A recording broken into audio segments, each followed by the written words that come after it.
유아실에도 사랑합니다. 축복합니다. 인류가 소유한 기록 가운데 이 사복음서, 마태복음에서 요한복음까지요, 사복음서보다 더 성스럽고 진실된 기록은 없을 겁니다. 왜냐? 잘한 것만 기록하는 것은 세상 일반 역사인데요, 하나님의 역사는 우리가 상상할 수 없는 그런 안 좋은 역사도 그대로 기록하고 있기 때문입니다. 특히 요한복음의 거의 절반은요, 예수님의 순환과 죽음과 부활의 사건을 일주일간 행적을 기록하였는데 오로지 십자가의 피의 역사를 기록하고 있습니다. 그리고 사도행전에 보면은요, 수많은 사람들이 부활의 증인으로 선교자의 삶을 살았고요, 선교의 길을 가게 됐습니다. 인류 정언사 가운데 예수님의 부활의 증인들보다 진실하고 다수의 선교자를 낸 경우도 없었습니다. 이렇게 순환의 역사를 노골적으로 기록한 역사는 인류에 단 한 번도 없었다는 겁니다. 만약 부활의 사건이 다수의 사람들에게 사기친 속임의 사건이라면 다수의 선교자들이 무엇 대가를 바라보고 그렇게 목숨을 버릴 수가 있었느냐 말입니다. 그것이 세상 사람들이 말하는 그저 착각설이니 도둑을 맞았니 또 사기를 치웠니 바꿔치기를 했니 이렇게 얘기를 하는데요, 만약 그렇다면 그 많은 사람들이 무엇 때문에 죽었겠냐 말입니다. 사기도 한두 사람에게 사기가 통하지요. 그 수백 명의 사람들에게 오늘날까지 그것은 역사적으로도 얼마든지 증명되는 사건으로 기록하고 있는데요, 다수의 선교자들이 무슨 대가를 바랬을까? 금생과 내세 영육간에 백해무익한 것 아닙니까? 100가지 중에 하나도 유익한 것이 없었던 겁니다. 그렇게 많은 사람들이 선교를 해야 했던 사실을 그렇다면 무엇으로 설명이 가능하겠습니까? 이후에 안식일이 주일로 바뀌어졌습니다. 할례가 세례로요, 해당이 교회로 바뀌어진 근거가 이유도 예수님의 부활 사건을 제외하고는 설명이 되지를 않는다는 말입니다. 이러한 부활절을 해마다 우리 맞이하는 우리들로서는 가지는 고민이 한두 가지가 아닙니다. 최소한 이 오늘 같은 부활절 감사 예배를 드리고 있는 이날만이라도 좀 감격스럽고 가슴이 좀 뜨거워지고 그렇게 해야 할 것이 아닙니까?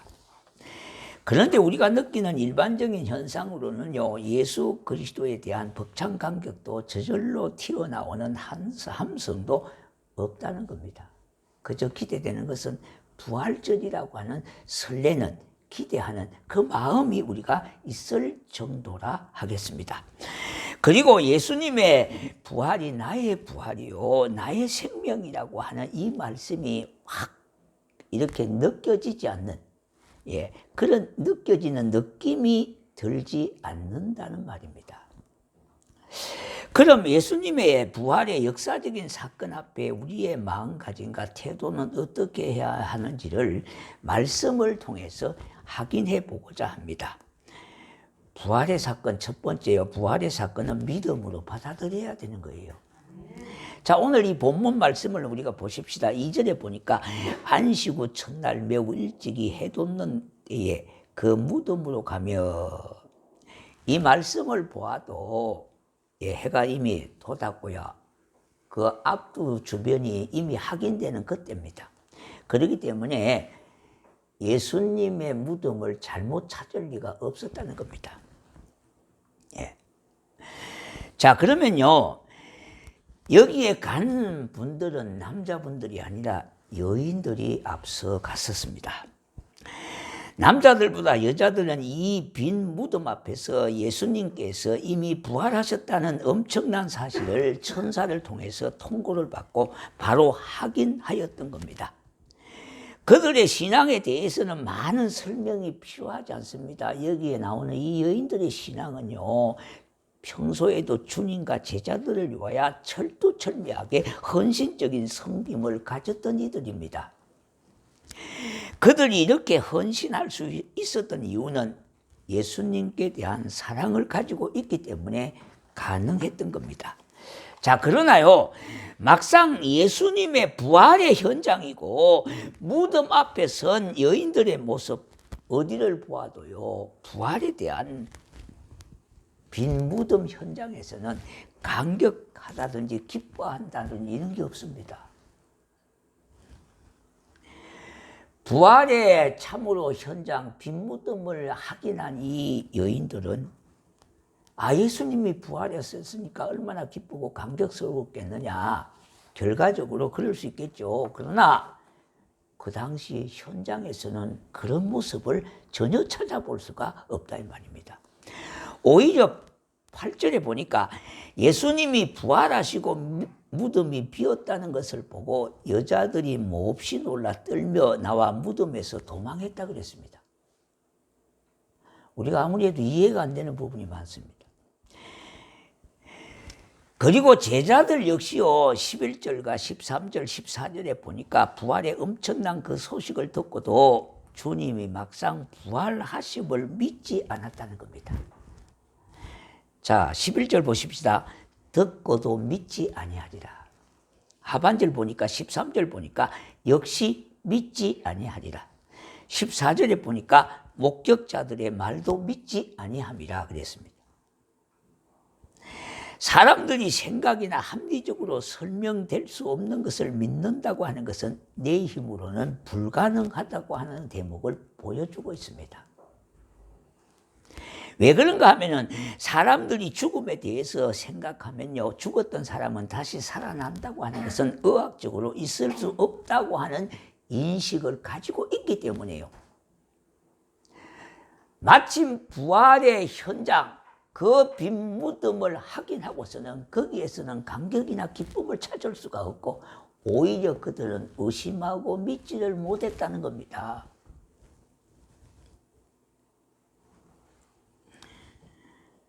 누가복음 24장 11절에 보니까 주님의 부활 소식을 전해 들은 사도들은 그들의 말이 허탄한 듯이 들려 믿지 않았다고 그렇게 증언하고 있어요. 또 누가복음 24장 36절 37절에 보니까 11사도가 예루살렘에 모였을 때에 부활하신 예수님께서 나타나셔서 평강이 있을지어다 그렇게 말씀하셨어요. 자, 그것을 보는 순간요, 그것을 영으로 생각하고 믿지 않았다는 겁니다. 예. 자, 보십시다. 예수님의 제자들, 예수님을 따르는 여인들, 예수님을 그렇게 사랑하던 사람들은 예수님이 십자가에 못 박기 죽기 전에는 내가 죽더라도 섬기겠습니다. 주님 끝까지 내가 따라가겠습니다. 그렇게 다짐하고 있지 않습니까? 자, 그래서 예수님께서 십자가 못 박기 죽기 전에 여러 번 말씀하셨어요. 예, 내가 죽었다고 살아나리라. 이렇게 주님께서 여러 번 부활에 대해서 말씀하고 계셨고요. 그 말씀을 들은 제자들이요, 그 말씀을 들었던 많은 섬김을 가졌던 사람들도 있었습니다. 그럼에도 불구하고 이 사람들은요, 빈 무덤 앞에서는 예수님이 부활하셨다는 그 소식 앞에서 공통적으로 나타나는 것은 이런 현상들입니다. 가슴이 뜨거워지고 벅찬 감격의 눈물을 흘리고 할렐루야 이런 말이 없다는 말이에요. 그들은 하나같이 예수님이 부활하셨다고 하는 사실을 믿지 않았다는 겁니다. 다시 우리가 말씀을 한번 뒤돌려 보십시다. 예수님께서 부활하시기 전, 십자가에 못 박게 돌아가시기 전에는 누누이 하신 말씀이었어요. 그 말을 안 들은 이들이 없었다는 겁니다. 예수님의 주의를 따른 분들은요. 그런데 막상 이 초자연적인 사건 앞에요. 기절초풍해야 됨에도 불구하고 그들은 의심하고 태연하게 믿지 않았다는 겁니다. 성경은 이것을 말해 어떻게 한마디로 말합니까? 그들은 믿지 아니하였더라 그랬습니다. 그러니까 제자들은 주님으로부터 부활과 관련된 말씀들을 여러 번 들었음에도 막상 사실로 나타났을 때는 오히려 믿지 않았다는 거예요. 그러므로 믿음이라고 하는 것은 들음에서 나는 법인데요. 이들이 여러 번 듣고 했지만 실제에서는 역사하는 믿음으로 나타나는 것은 그렇게 쉬운 일이 아니라는 겁니다. 내가 믿음을 가지고 있지만 삶의 현장에서 살아갈 때에 그 믿음이 역사하는 믿음은 또 다른 믿음이라는 거예요. 다른 차원이라는 거예요. 우리는 말씀에 입각해서 믿음으로 받아들이는 거예요. 받아들이는 거예요. 그러니까 부활에 대해서 어떤 좀 뜨겁고 감격스럽고 할렐루야 탄성, 이것이 먼저 우선적인 것이 아니라 하나님의 말씀을 기억하면서 그 말씀을 그대로 받아들인다고 하는 것이 중요하다 이 말입니다. 자, 여러분, 이 제자들이 실제로는 여러 번 그 말을 들었지만은 막상 뭡니까? 현장에서는 그것을 믿지를 못하고 의심하는 것을 누누이 보게 되지 않습니까? 자, 그러므로 이것은 우리가 뭘 알 수가 있습니까? 예수님의 부활 사건은요, 감정의 문제가 아니라 믿음의 문제라는 겁니다. 우리는 말씀에 입각하여 믿음으로 받아들이는 거예요. 그러므로 주님의 약속된 말씀이 믿어지고 역사하는 믿음이 되게 오늘도 은혜를 구하라는 겁니다. 우리가 삶 속에서 이 부활의 사실이 믿어짐으로 참 믿음으로 믿어진다면은 삶 속에 하나님의 감격이 있고 기쁨이 있고 승리가 있다는 거예요. 예. 그래서 우선은 이런 것이 없으니까 크게 낙심할 필요도 없고요. 실망하고 그렇게 할 필요가 없어요. 물론 여기서 우리가 할렐루야 삼창할 수 있고 예수 부활 강의 이렇게 할 수 있습니다. 그러나 실제는 그렇게 믿어지질 않았다는 겁니다. 왜냐하니까 이 제자들도 한결같은 공통점이 그와 같은 것들이에요. 두 번째는요, 삶의 현장에서 주님을 만나는 겁니다. 예수님의 부활에 대해서 의심하고 믿지 못하는 사람들에게 성경은 아주 중요한 명령을 한 가지 하고 있는데 그것은 뭐냐 하니까 갈릴리로 모이라는 겁니다. 무덤으로 가지 말고 갈릴리로 모시라. 그때 내가 너를 만나 주겠다는 겁니다. 부활의 현장을 기록한 복음서는요, 그 초점을 빈 무덤이 아니라 갈릴리에 맞추고 있습니다. 특히 우리가 공간복음은 한 가지 주제와 사건을 가지고 예수님의 일대 행적을 기록하고 사건을 기록한 성경이거든요. 그런데 그 성경이 한결같이 맞추는, 어디를 맞추느냐? 빈 무덤으로 가지 말고 갈릴리로 가라는 겁니다. 사람들은 빈 무덤에 초점을 맞추고 빈 무덤을 향하여 달려왔습니다. 그런데 성경은 빈 무덤을 찾아온 이들에게, 그리고 예수님의 부활을 믿지 못하는 이들에게 계속해서 주어지는 명령은 갈릴리로 모이라는 겁니다. 마가복음 14장 28절에 내가 살아난 후에 너희보다 먼저 갈릴리로 가리라 그랬어요. 먼저 가 있겠다는 겁니다. 예수님이 잡히시기 전에 제자들에게 하신 말씀은 내가 죽고 다시 살아난 후에 너희보다 먼저 갈릴리로 가리라. 다시 말씀드린다면 나는 부활할 것이니 너희들은 갈릴리로 오라고 거기서 만나자, 이런 뜻입니다. 마태복음 28장 7절에 또 빨리 가서 그의 제자들에게 이르되 그가 죽은 자 가운데서 살아나셨고 너희보다 먼저 갈릴리로 가시나니 거기서 너희가 배우리라. 천사는 지금 예수님께서 죽기 전에 하셨던 말씀을 반복해서 하고 있습니다. 누가복음 24장 5절에 보니까 이 빈 무덤을 찾아온 여자들에게 천사들이 말하기를 너희가 어찌하여 산 자를 죽은 자 가운데서 찾느냐? 주께서 갈릴리에 계실 때에 너희에게 말한 것을 기억하라. 그렇게 말합니다. 우리가 삶 속에 하나님의 말씀을 기억해야 되는 이유가 여기 있는 거예요.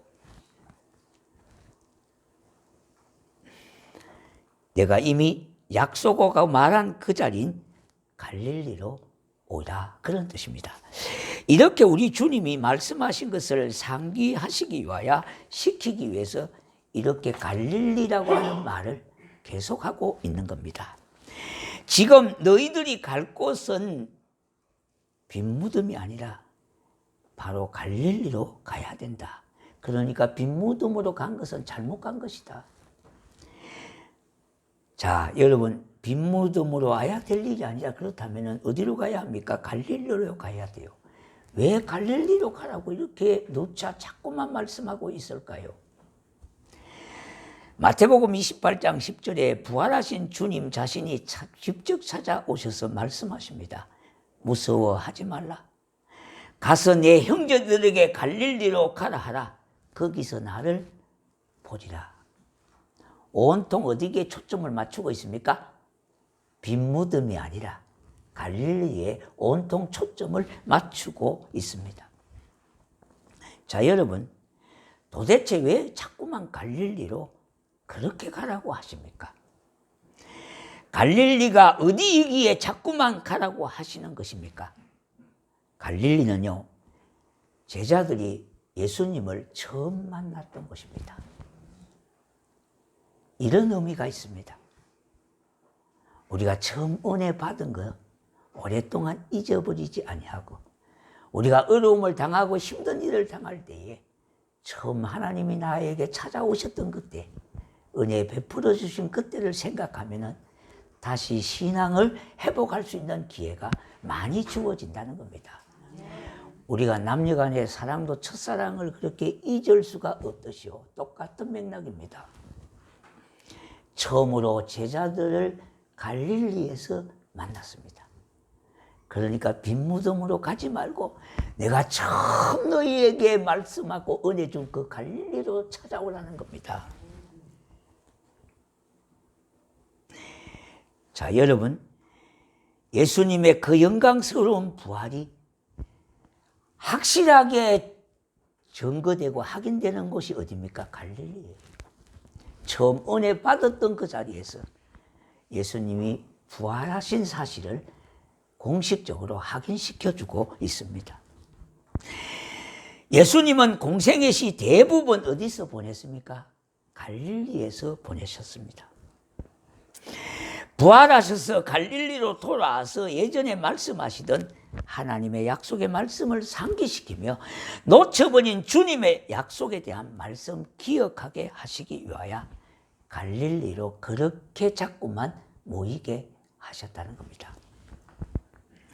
더 나아가서 의기소침하고 불안과 두려움에 사로잡혀 있는 제자들에게 다시 일어나게 하고 너희들은 빈 무덤에 머무는 신앙이 아니라 처음 은혜 받았던 그 갈릴리에서 다시 시작하라는 겁니다.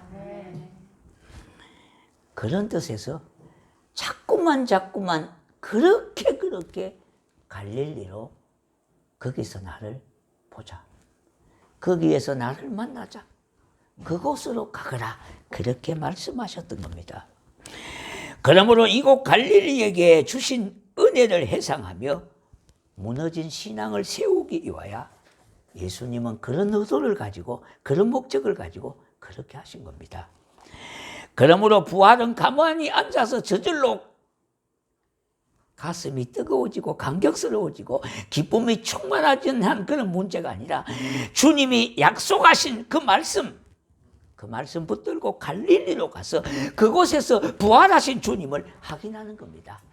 그래서 말씀 붙들고 살아가는 게 얼마나 중요한지 몰라요. 우리가 기도할 때도 말씀 붙들고 기도하고 신앙생활도 말씀이 앞서야 되는 일이 그렇게 중요하다 이 말이에요. 신앙은 감정의 문제가 아니에요. 내가 열심을 낸다고 하는 것도 조금만 지나면 사그라질 수밖에 없어요. 그러나 하나님의 말씀을 늘 기억하고 말씀을 앞세우고 말씀과 함께하고 말씀이 나의 삶의 현장에 나타나게 하신다면 삶의 현장에서 예수님을 만나게 되어지는 겁니다. 그것도요, 부활하신 예수님을 만남으로 주가 베풀어 주신 은혜와 능력에 의하여 승리는 바로 내 것이 되리라. 이게 성경에서 말씀하고 있는 약속 아닙니까? 그래서 주의 이름을 부르는 자는 구원을 얻으리라. 주의 약속의 말씀을 붙들고 나아가는 자는 승리가 너 것이 될 것이다. 그렇게 말씀하고 있기 때문에 이것을 믿음으로 흠뻑 받아들이는 이 은혜를 구해야 되고 이 은혜 안에 우리가 살아가야 되겠습니다. 세 번째는요, 부활의 능력을 가지고 살아가는 겁니다. 그런데 이 갈릴리에 모여 주님의 부활을 확인하는 사람들에게 주어지는 마지막 명령이 있습니다.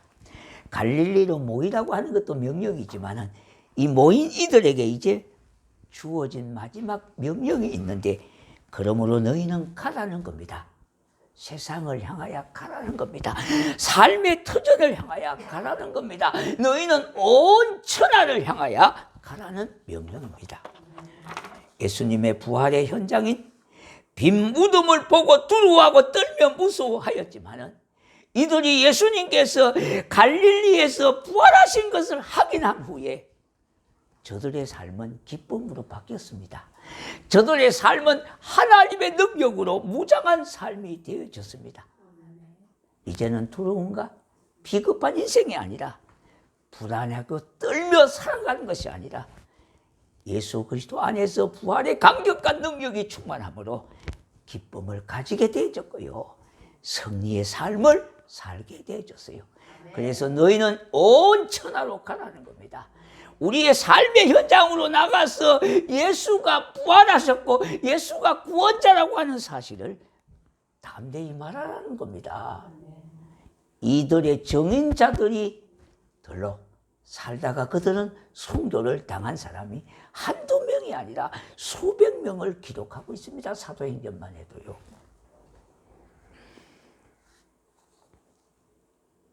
사도 바울은 이것을요, 고린도전서 15장 58절에 이렇게 말하고 있습니다. 이렇게 정리하고 있다 이 말입니다. 그러므로 내 사랑하는 형제들아, 건실하며 흔들리지 말고 항상 주의 일에 더욱 힘쓰는 자들이 되라. 이는 너희의 수고가 주 안에서 헛되이 않을 줄 알미라 그랬습니다. 여러분, 주를 위해서 진정 헌신하고 섬기고 봉사하는 거요, 다 손해나는 것이 아니라 하나님은 하나도 손해나게 하지 않냐고 갚아주신다는 거예요. 네. 한마디로 말하면 여러분이 헌신하고 봉사하고 충성하는 것은 주를 위한 것이 아니에요. 따지고 보면 내 자신을 위한 거라는 거예요. 내 후대를 위하는 거라는 거예요. 왜? 돌려받기 때문에 그래요. 그것도 1:1로 돌려받는 것이 아니라 하나님께서 1000배로 10,000배로 갚아주신다고 그랬어요. 우리가 얄팍한 계산을 갖고 신앙생활을 하시면 안 돼요. 1 더하기 1은 2죠. 이런 사고방식 갖고 하지 마시고요. 내가 주를 위해서, 주의 몸된 교회를 위해서 하는 일이지만은 그 일이 하나님의 일이기 때문이에요. 하나님이 기뻐하실 것 아닙니까? 거기에 대한 당연한 보상이 있다는 겁니다.